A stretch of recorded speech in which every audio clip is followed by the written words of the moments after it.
आज मैं तिहाड़ जेल में हमारे नेशनल कन्वीनर और दिल्ली के लोकप्रिय मुख्यमंत्री श्री अरविंद केजरीवाल जी को मिलके आया हूं। सबसे पहले परिवार की बातें हुई। मेरी बेटी नियामत जो कि अभी 1 महीने की हुई है, उसका हालचाल पूछा, कैसी है वो। उसके बाद पंजाब के लोगों की, किसानों की फसल क्योंकि इस बार मंडियों में अब आ रही है, उन्होंने पूछा कि पैदावार कैसी है इस बार, और जो किसानों का जो डायरेक्ट जो ट्रांसफर है पैसे की, जो सीसीएल की फसल का पैसा, उसमें कोई बाधा तो नहीं आ रही, जहां कोई चुनाव आचार संहिता की वजह से पंजाब में कोई ऐसी सहूलत जो रोक ली हो। मैंने कहा जी बिल्कुल नहीं है, निरंतर सुविधाएं चल रही हैं, बिजली भी फ्री चल रही है, मंडियों में एक एक दाना जो गेहूं का आएगा वो हम रिकॉर्ड पैदावार करके 130 लाख मीट्रिक टन देश के सेंट्रल पूल में दे रहे हैं, और पैसे भी उसी दिन ट्रांसफर हो रहे हैं।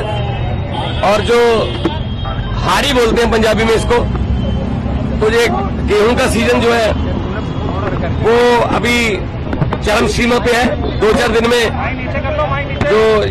जो सीजन है खत्म हो जाएगा।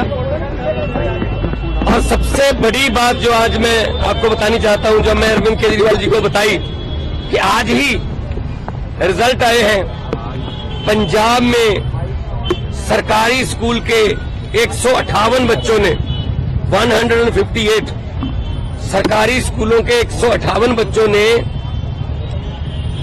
जेईई का परिणाम जो मेन होता है वो पास कर लिया। ये पहली बार हुआ है।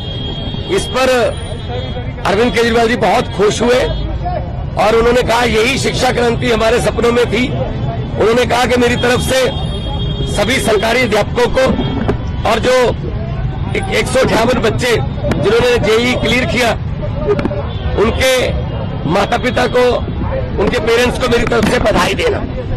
तो ये पहली बार हुआ है कि सरकारी स्कूलों के बच्चों ने जेईई का परिणाम क्लियर किया, और ये हमारा सपना सच होने वाली बात है।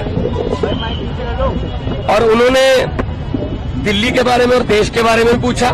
मैंने कहा जी मैं गुजरात होके आया हूं, भरूच और भावनगर, माइंड ब्लोइंग रिस्पॉन्स है, और लोग, पूरे देश के लोग ये कह रहे हैं कि ये गलत किया अरविंद केजरीवाल के साथ कि उनको पकड़ के अंदर कर दिया। शायद ये सोचते होंगे एक बंदे को अंदर करके हम पार्टी की आवाज बंद कर देंगे, लेकिन आपकी आवाज सर, वो व्यक्तिगत तौर पे तो आपको अंदर कर सकते हैं, लेकिन आपकी सोच को अंदर नहीं कर सकते।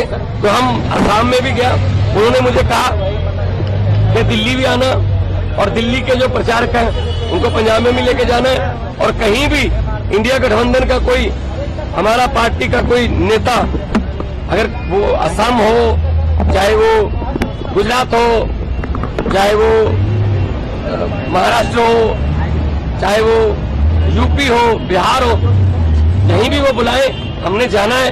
ये चुनाव जो है ये जीतने हारने वाला चुनाव नहीं है, ये संविधान को बचाने वाला और लोकतंत्र को बचाने वाला चुनाव।